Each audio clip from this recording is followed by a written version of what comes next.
concordo que aumento de juros vai ser ruim, de uma forma genérica, para criptomoedas como um todo. Mas o que mais importa é o ciclo de 4 anos do Bitcoin, em que momento que a gente está e se a gente está subindo ou entrando no bear market. É isso que vai ditar se os tokens minúsculos vão subir ou não, muito mais do que o juro está alto ou o juro está baixo. Então, bate para você, 100K o o Bitcoin? halving do Bitcoin que é o É o ponto. grande vetor macro hoje ainda do mercado inteiro, mais do que se o juro está subindo ou não. Ainda que o mercado é pequeno, né? Você não vai falar o que é halving? Ah, não. Você sabe, É que ela o já halving sabe eu o que já que tô ela sabendo.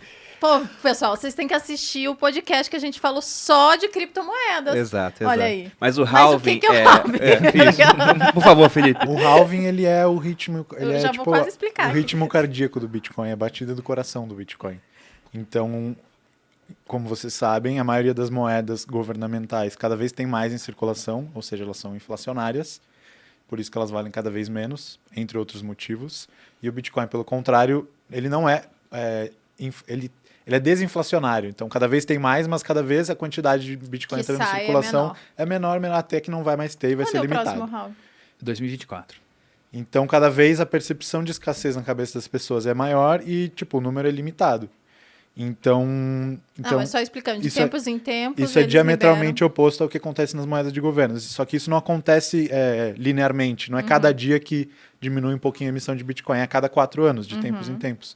E Tipo esse Copa. evento, tipo Copa, tipo eleição. Corta na metade. A gente pode falar que a corta na cada metade Olimpíada a o Bitcoin vai oferta. ficar mais caro, porque é mais ou menos na mesma É. época da Olimpíada. Só que tem um ele ponto fica mais caro sobre por isso. ser escasso, né? Exatamente. Por deixar ele cada vez mais difícil de ser encontrado, vamos assim dizer. Dá pra gente fazer uma analogia até com o ouro, né? Imagine que agora, do nada, as minas de ouro que estão sendo exploradas em todo o mundo, elas começam simplesmente a só disponibilizar metade do ouro que elas conseguiam disponibilizar antes. Então, se o ouro agora está muito mais difícil de ser obtido e a demanda continua basicamente a mesma, você tem a oferta caindo pela metade enquanto a demanda está igual. Isso deve levar o preço do ouro para cima, porque é menos oferta para a mesma demanda. Imagine uma grande pepita de ouro, né? E aí, a cada 4 anos, fala assim, agora você que tirava um caminhão, Você pode tirar você tem que pouquinho tirar menos. meio Metade, né? caminhão. Meio caminhão. Ah, tá. Daí daqui 4 anos, lembra aquela metade do caminhão? Agora é metade daquele caminhão. Só que vamos botar uma outra coisa nisso aí E também. continuam cada vez mais pessoas chegando para tentar tirar. Exatamente, porque a oferta está caindo, só que a demanda não está ficando igual. A demanda está aumentando, porque tem muita gente aqui que nunca ouviu falar de criptomoeda antes, ou até ouviu falar e agora pensou, caramba, acho que eu vou comprar um pouquinho de Bitcoin, um pouquinho de Ether, para ver como é que é. Tem um post da Paradigma que eu queria citar aqui, onde você mostrou que mais de 1/3 dos reais em circulação foram impressos nos últimos 2 anos. Isso era do final do ano passado, já deve estar mais. até. Pois é, então... Metade.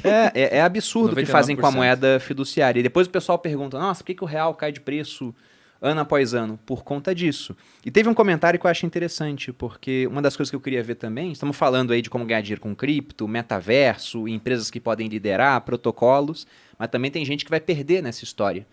E teve o comentário do Fernando Chagas, bancos estão com os dias contados. Vocês acham que os grandes perdedores nessa história, quem serão? Os bancos, que vão perder poder, porque afinal de contas, a gente tem o surgimento de finanças descentralizadas. Então, essas organizações muito grandes, que centralizam muito poder, são as grandes perdedoras do processo? É uma boa pergunta, né?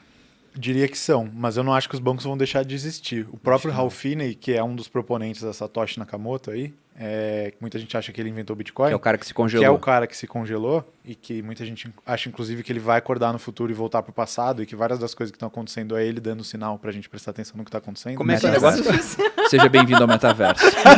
Não, essa é uma teoria quente, Ninguém sabe quem é o Satoshi, mas quando as pessoas começam a estudar a história do Ralph Finney e a relação dele com o videogame, ele era desenvolvedor de videogame, ele fazia parte dos X-Tropens, É esse quase grupo o aí. filme Jogador número 1. É o filme, Jogador Número 1. Só que os easter eggs a gente ainda não chegou no ponto que o Parzival encontra a primeira chave, né? Então os easter eggs ainda estão sendo descobertos. Cupom de desconto para ver o filme Jogador número 1 dos sócios. Mas O filme tá na Amazon Prime. Mas eu acho que o próprio Ralph Finney falava que ele acreditava que iam surgir Bitcoin Banks, bancos de Bitcoin, porque não é todo mundo que vai estar pronto para assumir 100% da responsabilidade. Sua própria custódia, né? Vai continuar existindo bons intermediários. E eu acho que é uma questão geracional também, né? Então, por exemplo, eu acho que o metaverso, a criptoeconomia, ela deve ser uma realidade plena para talvez aqui 15, 20, 30 anos, né? Tudo isso, cara, você acha? Eu acho que é antes, Acho que hein? plena, sim, plena, né? Porque, eu acho, né? Mas assim, pode ser antes. Claro que pode, porque o avanço Não, tecnológico é muito eu acho alto, que né? também Pode é ser uns depois 20, também, ninguém. 30. É tudo carteado aqui, né? Entre 0 e 100, pessoal. Pronto. Pode ser amanhã e pode ser daqui a 100 anos. Mas acho que a questão toda é que tem muita coisa para acontecer ainda, né? Eu vejo muita gente com dificuldade, por exemplo, no próprio Pix.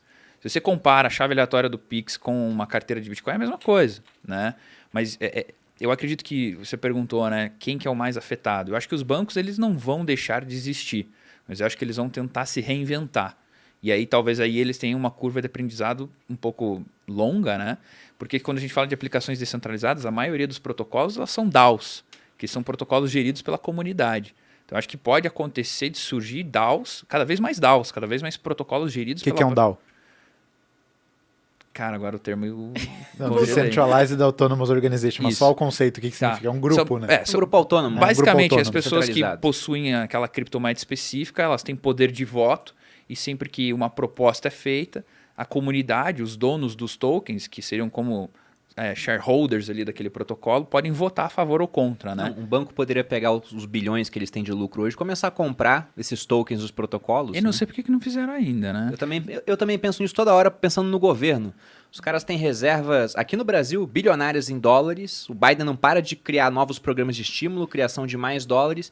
Já dobramos as reservas de ouro que temos aqui no Brasil, mas é quase nada do que a gente tem em reservas internacionais. Eu fico me perguntando qual vai ser o primeiro país relevante a dar o start em falar compramos Bitcoin para nossa reserva ou diversificamos em outras criptos. Todo dia eu acordo me perguntando isso, né? Eu acho que não é mais questão de si, é só quando, né, cara? Eu acho que tá todo mundo esperando o primeiro. Né? Tipo, É. eu não vou ser pioneiro, não. Quem que vai, né? Não, talvez já tenha país fazendo isso, né? A Rússia não é muito transparente nos dados. Mas a a Suíça China também não comprou... Foi a Suíça que comprou... A Suíça tem uma legislação muito boa para quem quer empreender com cripto lá, mas que é a não, Crypto Valley, não né? comprou, não reservas. Ah, né? El Salvador acho que é o primeiro que admitiu e jogou pro mundo, assim, que estamos comprando. O presidente tuita que ele tá comprando o DIP, né? Que é quando o Bitcoin cai. Então o cara chegou num nível... Virou um trader. Mas concorda comigo? Eu acho que isso é uma bela de uma sacada de mídia também para um país Lógico. desse, Sim. né? É Porque falado assim, dele. eu nem sabia o que era Salvador antes disso, confesso. É que nem o cara da MicroStrategy. Nem sabia o que era MicroStrategy antes de anunciar que estava comprando não sei quantos milhões em Bitcoin, né? Virou um ETF de Bitcoin. Antes de ter ETF de Bitcoin na Não. Bolsa Americana, eles viraram isso. Exatamente. Então, assim, eu acho que no primeiro momento, os países menores e essas empresas que querem hypar, talvez estejam fazendo isso. Mas se, por exemplo, o mercado americano, sei lá, algum país europeu fazer isso, cara, isso seria muito legal. Mas, assim, é difícil a É o gente... começo da hiperbitcoinização. Eu acredito piamente que é questão de tempo também e que é uma admissão de derrota muito grande, né? Você falar, pô, minha moeda vale tanto que eu tô gastando ela para comprar uma outra que não sou eu que controlo. Então, o país que fizer isso vai passar uma mensagem derrotista, mas tem uma hora que quem acredita na teoria da hiperbitcoinização, joga no Google lá depois, acha que é uma questão de tempo e vai acontecer, e o primeiro que fizer é meio que assim, dança das cadeiras. Parou de tocar a música, salve-se quem puder.